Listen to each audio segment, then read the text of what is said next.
how are you looking on the marketplace? What are you bringing to the market? What do you think is interesting? What do you think clients should be engaged with? All right. So what we bring to the table, what I bring to the table as an investment banker, is essentially bespoke services, right? So it's understanding bespoke, bespoke as you put it, services. So what that means is essentially understanding your current circumstance as somebody who needs capital, and understanding where it is that you want to be in the next 3 to 5 years or less. All right. So by understanding your business, by understanding what you intend to do with your business, we can then develop a structure for you. And in some cases, it goes above and beyond what you would have potentially expected, right? So it's creating a solution that you never even thought about yourself in many cases, right? To achieve the ultimate objective of bridging the gap between where you are now and where you intend to be. Okay. Now that's very interesting. So I mean, give me an example of a solution that a company might not have thought about themselves, but you can bring to the table. Yeah, man. So I mean, when you think about a business, generally, the first mode of growth or the first mode of expansion is organic. And organic in this case means I have a business where I sell goods and or services. My first thought as it relates to, or general first thought rather, as it relates to improving that business is to sell more, right? To increase revenues, to increase sales, to get more customers, to expand organically, right? But eventually that kind of levels out, it peaks, at which point you have to think to yourself, all right, how do I get to the next step? How do I make the next move? How do I grow more? And I think most persons think of a loan, right? So, I mean, banks generally promote this. We have small, medium size enterprise loans that you can come and you can get, right? Now, because of that, the thought process is, all right, I need a loan to grow my business. Yeah. But that's not necessarily the case. Okay. What you need to grow your business is capital. And that capital does not need to be taken in the form of a loan. Okay. So you come to an investment bank and we look at your financials and we say, all right, based on how you are structured now, based on what you want to achieve, and based on the cash flows of your business, perhaps a better way is we defer the payment that you would have been making on a loan, right? We give you what we call a convertible preference share, which essentially positions us as the investment banker to provide you with the capital, and then later on down the line, we can convert that preference share into what we call common equity, right? A common equity gives us a stake or ownership in the business down the road if we want it, right? So the benefit of that now, Raul, is that we've understood your business and we know that, listen, you're growing and you want to grow further, you want to grow faster, right? We can provide the capital now. You don't necessarily have to pay us back now, right?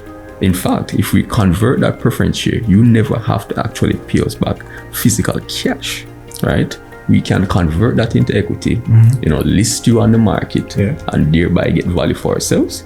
And you would have gotten value from the start to the finish of that execution as it relates to the provision of that capital. So you work magic. Along those lines, I suppose. No, but that's good. That's good. So that's real value. You're really partnering with business in a very cash flow efficient way. Yes. To get the kind of expansion that they want. Building nations, right? Building nations. Yeah, man, we like it. So if I am the greatest chewing gum company in the world, I can continue to sell case by case and save over the next 49 years, or I can call Awah, get the money now, expand the business faster, and make it work for both you as the client and us as the investment bankers, right? There's no need to wait 49 years. There is capital at hand to be unlocked. Yeah. And there are multitudes of persons, not just locally, but regionally and internationally, who continuously have capital and want to put that capital somewhere. Yeah. Right. Our role is to gather that capital, right, and put it into the hands of people who want to direct that capital towards its most efficient use. In this case, it will be what, gum? Yeah, I mean, to the extent that you've looked at the gum market and you say, boy, this is severely underserved, and you know that, you know, we can really build out a gum factory and we can really do this thing. We can do it now and we don't have to wait 49 years to get it done. Right.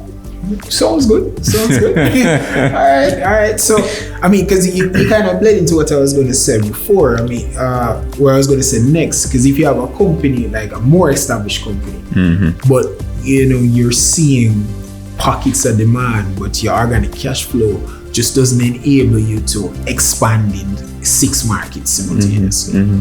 I was going to say, you know, what is the solution there? It sounds like it's along similar lines. Yeah, man, it is along similar lines. So at the end of the day, Raul, capital is what is utilized to go beyond borders, right? So if you think about many of the multinational organizations globally, to make the step towards, you know, expansion, they had to get capital. Yeah. So if you think about it, right, think about the largest companies in the world. Most of them, if not all of them, are listed on a stock exchange, right? The very nature and the very purpose of a stock exchange is for investors to take their money, their capital, and provide it to an organization so that that organization can use that capital to its most efficient use and benefit the organization and benefit the investors who would have initially provided that capital, right? So if you're thinking along those lines, if you're thinking that the largest global organizations are listed on stock exchanges, then obviously to get to that point, they needed capital from investors. So capital is the bridge. Okay.